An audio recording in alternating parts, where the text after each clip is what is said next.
कि देवरा मोरा कोनी छिछोरा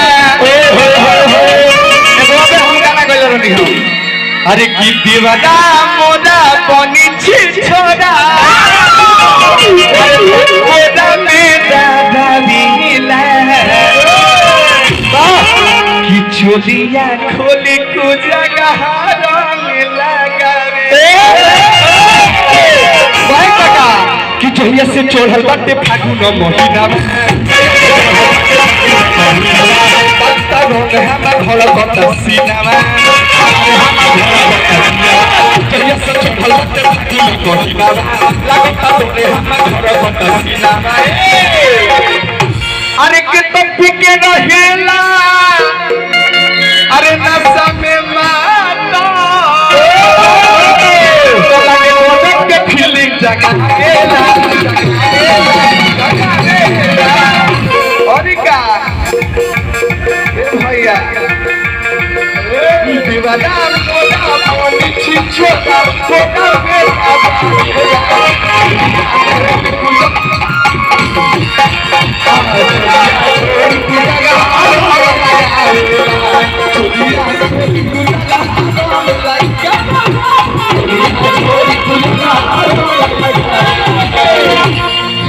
ये दक्का दक्का दक्का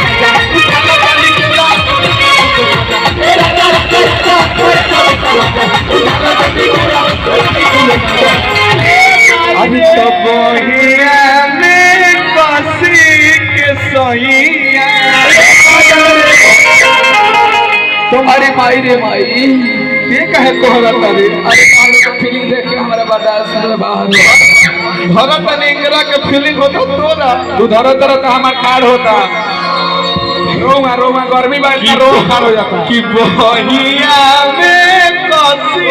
के सोइया देखो पहले जितना गलत समझता लो उतना गलत होई ना ना ना ना गलत नजर से केहू के ना देखे केहू के तो नारे नारे नारे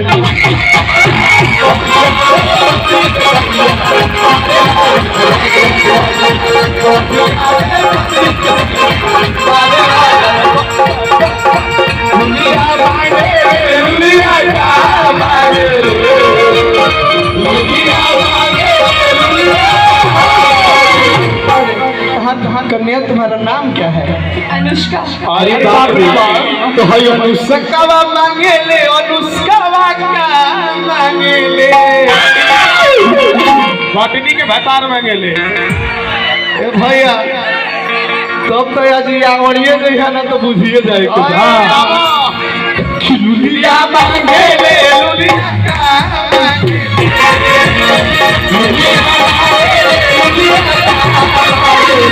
लुलिया का मांगे तो लुलिया के हरे जोई सोना लगा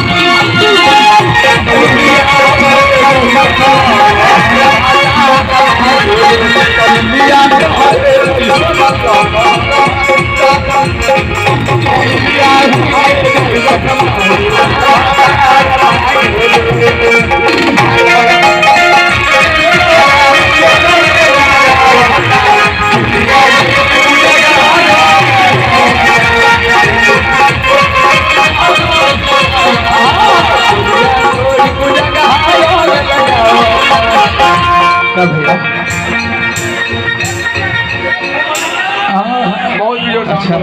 माने के बड़ी लड़का कहता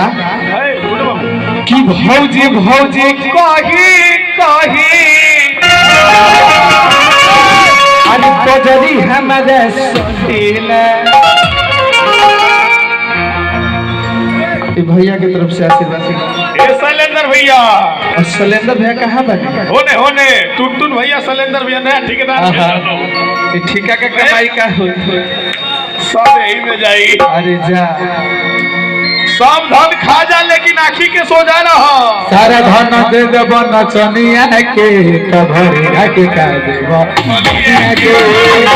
कनिया के जाकर का दिए 3 ठन गहना असल बा वो सुन ना एक गुड भैया शैलेंद्र भैया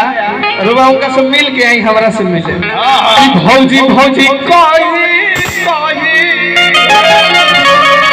आज बजरी हमरा सटीला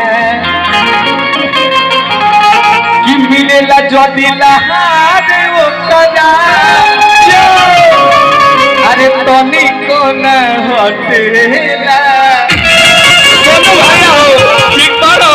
कि भौजी भौजी बागी बागी बदली हमारा भौजी भौजी मिलेला जो दिला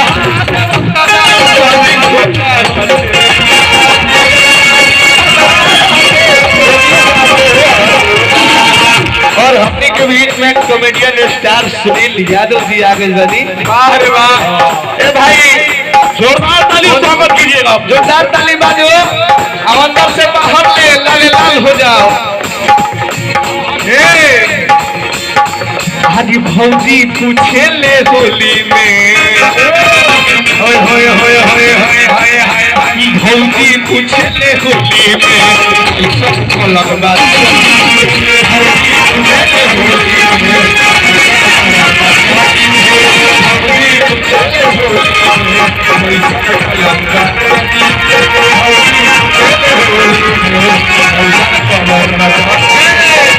और ही लड़का को हटा का और देखिए हमने के बीच में सुनील यादव कॉमेडियन ने कोई यहाँ खाती जोरदार ताली हो जाओ। ए भाई जी ऐसा कोनो जिला ना जो सुनील यादव से हिला ना एक पीसी बोलले बनी यूपी बिहार में। ए भाई जी सुना तारू हो ला भैया हम अरे जा ए भाई चश्मा निकालो भैया के निकालो चश्मा।